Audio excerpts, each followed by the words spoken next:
தவறு என்று சொல்கிறார்கள். யார் முதல்ல திட்டுறாரு? அவருடைய சொந்த சித்தப்பா என்ன சொல்றாரு?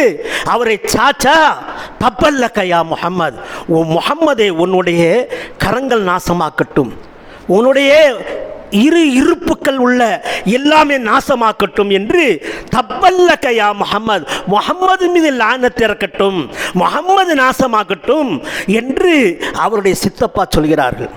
இப்படி சொல்லிய போது அல்லாஹு தாலா சொன்ன தப்பத்தியதா அபீலஹபின் வதப், அபூலஹபுடைய கரம்தான் நாசமாக்கட்டும், அபூலஹபே நாசமாக்கட்டும், அவருடைய மனைவி நாசமாக்கட்டும், அவருடைய சொத்து நாசமாகட்டும், அவருடைய குடும்பமே நாசமாகட்டும் என்று தப்பத்தியதா அபீலஹபின் வதப் என்று நீட் அல்லாஹ் ஒரு வசனத்தை இறக்கிறான்.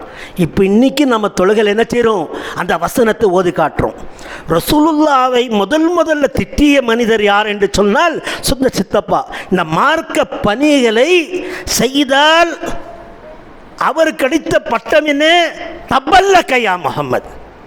மார்க்க பணி செய்யாதவரை ஒன்றுமே சொல்ல மாட்டான். பணக்காரன் இருக்கட்டும், அவன் ஒரு ஆடுவான், நல்ல பணக்காரன் ஒரு ஆடுவான், பதவியில் இருக்கிறவனே ஒரு ஆடுவான், அவனோடு நல்ல சேர்ந்து இருப்பான், அவனோடு பேசுவான். ஆனால் மார்க்கத்தை சொல்லக்கூடியவன் ஒருவனை நீங்கள் பார்த்தால் அவன் மார்க்கத்தை பேசுகிறான் என்று சொன்னால் இல்லாத பொல்லாத குறைகளை அவனிடத்தில் அள்ளி வீசுவான். பாருங்கள், அல்லாஹ் சொல்றான், வஅதஸிமு பிஹப்லில்லாஹி ஜமீஅன் வலா தஃபர்ரகு, நீங்கள் ஒன்று சேர்ந்து அல்லாஹ்வுடைய கயிற்றை பலமாக பற்றி பிடித்துக் கொள்ளுங்கள், வலா தஃபர்ரகு, பிரிந்து விடாதீர்கள் என்றான். ஆனால் நாம் என்ன செய்கிறோம்? அவனும் எல்லாம் குர்ஆனுக்கு ஹதீஸுக்கு உள்ளதை எடுத்து சொல்லும் போது அவனை நாம் என்ன செய்கிறோம்? தூக்கி எறிந்துவிட்டு நாம் தான் உத்தமன் என்று சொல்லக்கூடிய காட்சிகளை நம்மிடத்தில் இருக்கிறது. மக்கத்து காஃபிர்கள் இந்த குர்ஆனையும் ஹதீஸையும் சொல்லுகின்ற போது அவரை கொல்லுவதற்கான தயாரானவர்கள். யார? ரசூலுல்லாஹ் ஸல்லல்லாஹு அலைஹி வஸல்லம் கொலையே செய்து விட வேண்டும் என்று மக்கத்து காஃபிர்கள் எல்லாம் ஒன்று திரண்டார்கள். ஒன்று திரண்டு ரசூலுல்லாஹ் ஸல்லல்லாஹு அலைஹி வஸல்லமை கொலை செய்து விட வேண்டும் என்ற ஒரு நிலைக்கு வரும்போது ரசூலுல்லாஹ்க்கு அல்லாஹ் உத்தரவு போடுகிறான், நபியே, நீ இந்த ஊர் மக்காவிலிருந்து விட்டு மதீனாவுக்கு ஹிஜ்ரத் செய்து நீ இந்த மார்க்க பணியை செய்வாக. மார்க்க பணியை விட்டுடு என்று அல்லாஹ் சொல்லலை.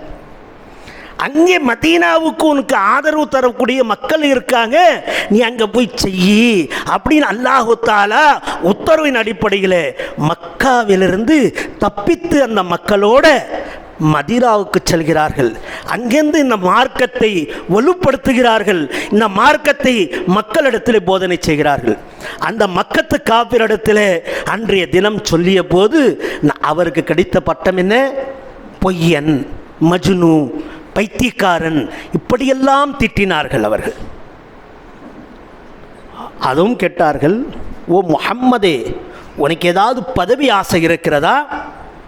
சொல், நாங்கள் உனக்கு இந்த பதவியை தருகிறோம், மக்கத்தில் இருக்கக்கூடிய பதவிகளில் உயர்ந்த பதவிகளை உட்கார வைக்கிறோம் என்று கேட்டார்கள்.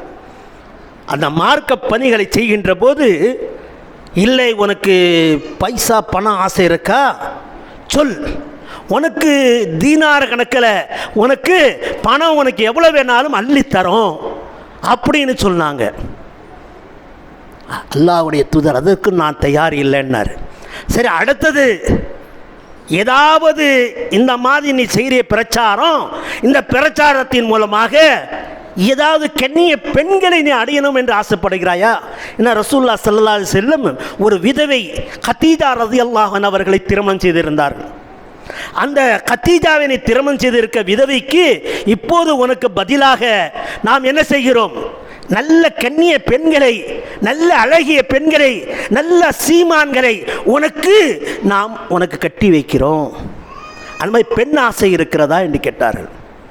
அல்லாஹ்வுடைய தூதர் சொன்னார், பதவி ஆசோ பண ஆசையோ பெண் ஆசையோ எனக்கு கிடையாது.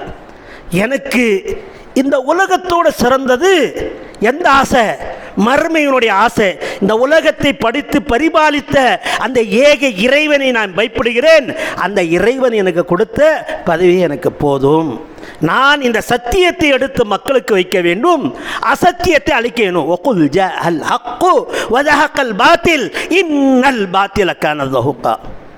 நபியை நீ சொல்வீராக, ஹக்கானது எப்போதும் ஹக்குதான், பாத்திலானது பாத்தில் தான். அதாவது கெட்டது கெட்டது தான், நல்லது நல்லது தான். ஆனால் பாத்திலானது கெட்டது அழிந்தே தீரும். ஒரு நாள் இல்லை ஒரு நாள் அழிந்தே தீரும், நல்லதே நிலைத்து நிற்கும் என்று எடுத்து மக்களுக்கு நீ சொல்வீராக என்று சத்தியத்தை எடுத்து வைத்தார்கள். யார்? அல்லாஹு தஆலா அந்த திருமறை குர்ஆனிலே பனி இஸ்ராயீலுடைய வசனத்தில் அல்லாஹ் சொல்லி காட்டுகிறான். அடுத்த கட்டமாக பாருங்கள், இன்னொரு இடத்தில் சொல்லும்போது அல்லாஹ் சொல்லுகிறான், நீ தாவா பணிகளை செய்வதாக இருந்தால், மார்க்கத்திற்காக அழைப்பதாக இருந்தால் அல்லாஹ் உத்தரவு போடுகிறான், தா இலல்லாஹ். அடுத்த கட்டமாக என்ன இருக்கிறது? நீ பதவி ஆசையும் இல்லை, இந்த பதவி ஆசையும் இல்லை, உனக்கு